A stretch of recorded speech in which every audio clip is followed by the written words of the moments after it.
Davis, welcome to the latest episode of Cut to the Chase. Now, we've got some feedback from our... Jeez, you're fired up today. I'm fired up. And today we've got some feedbacks from some of our listeners. The beautiful thing about feedback is that people are listening, because otherwise they wouldn't give it to us. So that is a good thing. Episode 31st, and people say that recently your audio has been shocking.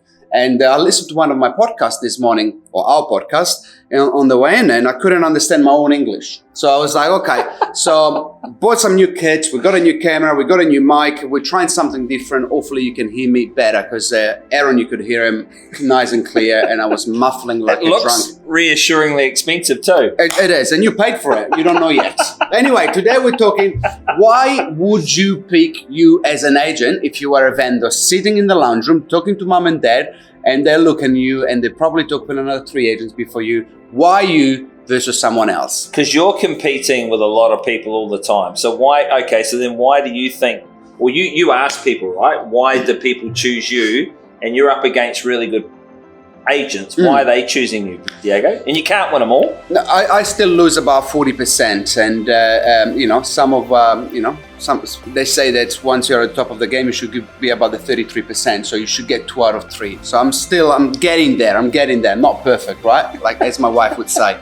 But why do people pick me? Market dominance. At the end of the day, I sell the most properties in Auckland across any agencies. And you can't seem arrogant when you say that kind of stuff, but it's about, I use this example, right? I say, if you went to a doctor and you get to get an operation, and it's an important operation, and I'm not comparing myself to a doctor in any way, shape or form, but if you had to pick a doctor... See where it's going though, you pick the best. Would you pick the best, or just pick any doctor to get the operation done and dusted with? Because I'll tell you what, this is not as important as a heart transplant, but I'll tell you what, that the difference between me and another agent could be $100,000 on the selling price. Yes. That's why you pick me, because I'm the best, I do the most. Now, a lot of the agents though, they're listening to this, they don't sell 300 properties a year.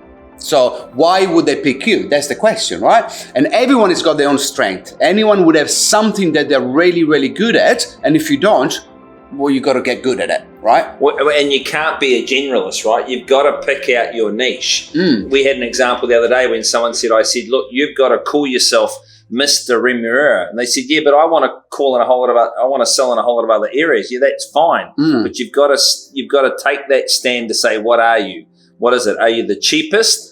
Are you the fastest? Or do you have point of difference? But you can't be all three, and you certainly don't want to be the cheapest agent in the market, right? Because the cheapest is the most expensive. Yeah. And look, I suppose if I go back when I started 6-7 years ago in Messi. I wasn't called Mr. Messi, but I picked Messi as an area because I was living there. I was quite familiar with the surrounding, and I felt I was feeling quite at home because I'm a simple Italian boy, right? And there's nothing about being simple about Messi, but if you compare it to Remuera, different type of vendors, right? So, but I created a niche, and when I was going into doors, I was like, well, this is my area, this is what I know best, blah, blah, blah, that kind of talk. And I think anyone can create something for themselves that they're better than someone else. Now, if you're new and you got no listings, well, Mr. Vendor, I'll tell you what, yes, I don't have any other listing, but I'm going to give you 100% of my time, because that guy, Diego there, he's got 50 listings and he's only going to get, and it's a lie, because I've given everyone the same amount of time regardless, because now I've got my team to support me and give me the time to do that.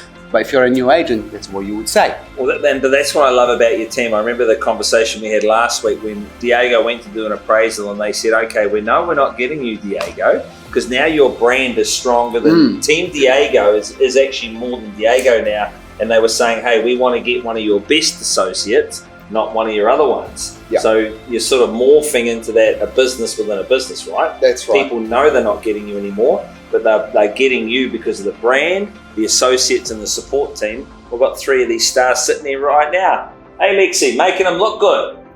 Yes. Well, she's got a hard job to do. Hey.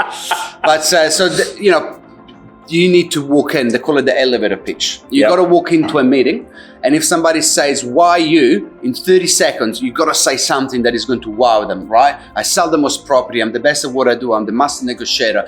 I'm the captain doesn't serve drinks. I'm going to get you on the market, negotiated and sold. I focus on you 100%. Something, I don't know, I'll just come up with it. I remember mine used to be, I'm no better, I'm no worse, but I'm just different. if you want a different experience, and then I had to show them, but I still remember that. Yeah. What's your 30-second elevator pitch. The 30-second elevator pitch. Morph that into why they pick you. Practice that every morning. Write it down. Put it in the shower. Do you still have goals in your shower that you read every day? Oh yeah, no, the mantra. Yeah, Aaron Davis. I'm a lifeguard. Anyway, Hey, here's one for our viewers. Right, the person who can give us the best elevator pitch, send it to us, and the best one that we like, I'll send you a really good bottle of whiskey. And I'll send you a $100 petrol voucher. So, bottle of whiskey, petrol voucher. All you need to do is either just email Tim Diego at harkos.co.nz, and Melissa will send it to us. The best elevator 30 pitch. seconds, right? 30-second elevator pitch for a voucher and a bottle of whiskey. And when it's expensive, he doesn't talk about a $150 bottle of whiskey. More. Anyway, guys, thanks for watching. Episode 32 coming next week. And I can't believe it, 31 episodes today. We should celebrate with it. No, we don't drink on the job. No. Look forward to getting the bill. Okay. Ciao, ciao. Everyone.